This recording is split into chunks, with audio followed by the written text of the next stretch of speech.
I made a 500-year-old Jell-O shot recipe called Hippocras Jelly. Stick around and find out why it was one of Henry VIII's favorites.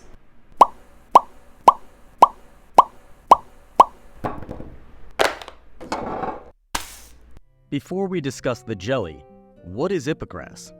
Well, Hippocras, spelt in many different forms, is just a mulled wine, which spiced wines go back to the Roman days. The 16th century, however, focused more on the four humors, blending wet with dry, cold with warm. And the warm spices of cardamom, cinnamon, long pepper, nutmeg, and clove were perfect for this beverage.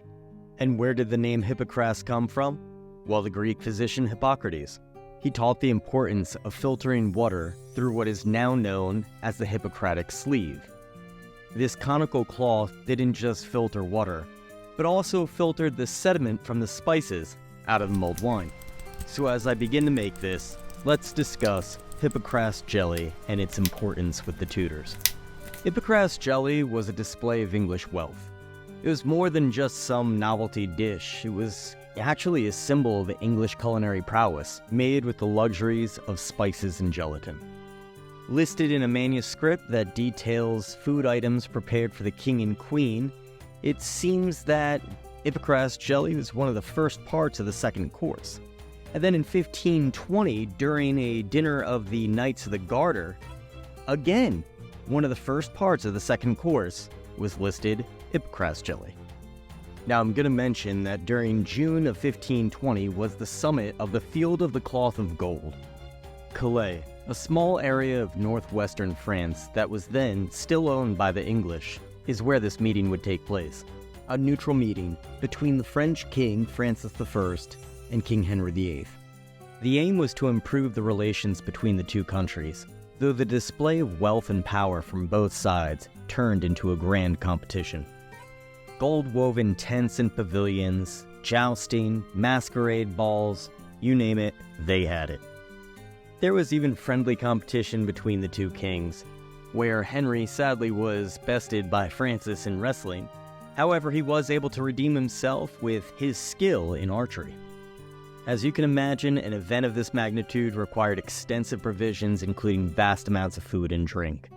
With a party that was showing off wealth, you can almost bet there was Hippocras Jelly.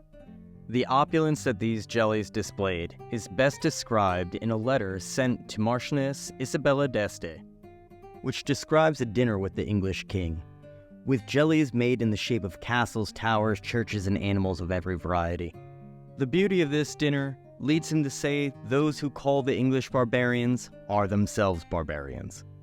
Lastly, published in a book of cookery, very necessary for all such as delight therein, is one of the few remaining recipes for Hippocras Jelly, under the reign of Elizabeth I in 1584. So let's start cooking. So I'm using the coriander, the peppercorns, clove. I'm giving a rough pound on them just to kind of release some of those flavors. I decided to put all the spices in a coffee filter, and I thought that that would be the best way to do this. You'll see how that turns out. Just giving a little mash to some of that ginger I chopped up, and I'm going to throw that in there. I thought I was being very clever in creating a way to kind of have this sit in a pot and steep and not open up and get all the spices everywhere. So I'm bringing 1¼ cups of water to a simmer and adding this contraption that I made. Yeah, well, it ended up not working at all. As soon as I moved it, it opened up and the spices just got all into the water like I didn't want. So while I seethe over that, I'm going to add in 1¼ cups of white wine to a pan and a packet of gelatin. As for the gelatin, other than boiled calf's hooves, you could have hartshorn or isinglass. Let me explain. See, with the sturgeons, you can take the swim bladder, boil that down, derive the collagen into a gelatin substance, again, called isinglass, or with deer, particularly red stags, chop up those horns to make hartshorn jelly. Yep, strange. Today, I'm deriving my gelatin from a box. As I stir up this spiced water mixture and try to figure out what I'm going to do with that. I'm going to take a half cup of sugar and add that to the wine and gelatin mixture. And this pan is not heated, it's just so I can stir this all up. My brilliant idea now is to try and get this spiced water through another coffee filter, because coffee filters work so well. Alright, Rob, that's it. Using your brain now. Try the coffee machine plastic thing, see if that will work. Yep, not a brain cell in there, because this is not working at all. Okay, let's try a cheesecloth. Oh wait, hold on. A cheesecloth. As in like a Hippocratic sleeve. Like what Hippocras Jelly is named after? Yeah. Okay, so this actually works. So if you're gonna try and make this at home, just use cheesecloth. It works 10 times better.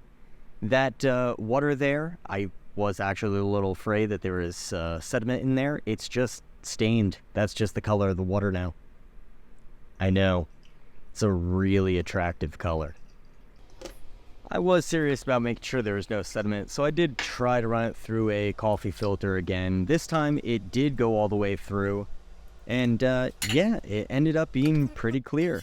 So taking this onto a burner, I'm just going to heat it up until it begins to simmer, then take it off and add it to a glass dish that I can throw into the fridge. Actually a really nice color. It's kind of like a reddish burgundy. Using the back of a spoon, I don't really know what I'm doing. I was just trying to get rid of those bubbles, make it smooth as possible. Anyways, I'm letting it chill in the fridge.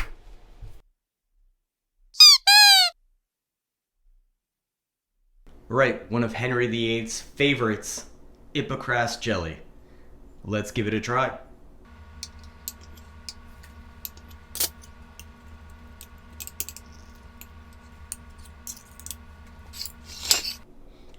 I'm super excited for this. I love Jell-O, and I love wine. Put them together, I don't know, can't be too bad.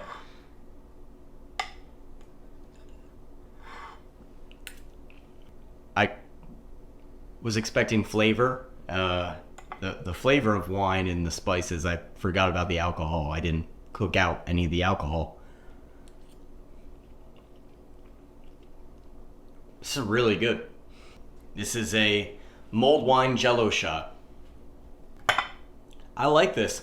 I like this. And don't forget, like and subscribe. I appreciate it.